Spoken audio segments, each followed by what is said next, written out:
স্বাগতম উদ্ঘাটনে। আজকের আলোচনায় থাকছে ইসরায়েল এবং ইরানের মধ্যে সাম্প্রতিক সংঘর্ষ, যার প্রভাব ছড়িয়ে পড়ছে পুরো মধ্যপ্রাচ্য জুড়ে। গত কয়েকদিনে ইরান ও ইসরায়েল একে অপরের উপর সরাসরি হামলা চালিয়েছে।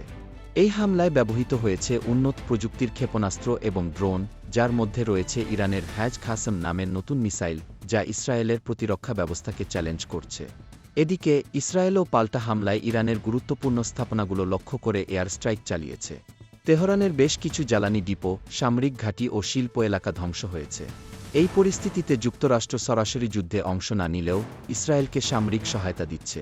তবে বিশেষজ্ঞরা বলছেন, যদি ইরান যুক্তরাষ্ট্রের ঘাঁটিতে আঘাত হানে, তাহলে এই সংঘর্ষ ভয়াবহ রূপ নিতে পারে।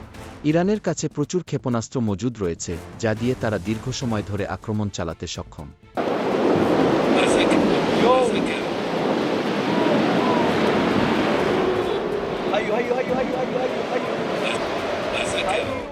অন্যদিকে ইসরায়েলের আধুনিক ডিফেন্স সিস্টেম ও যুক্তরাষ্ট্রের সহযোগিতা তাদেরকে প্রতিরোধ ক্ষমতা দিচ্ছে।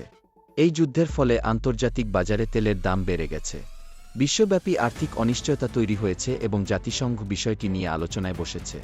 ইরান জানিয়েছে, যদি ইসরায়েল হামলা বন্ধ করে, তবে তারাও সংঘর্ষ থেকে সরে আসবে এবং আলোচনার পথে ফিরতে প্রস্তুত।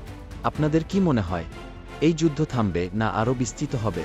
মন্তব্যে জানান আপনার মতামত। সত্য উদ্ঘাটনের এই যাত্রায় আমাদের সঙ্গে থাকুন।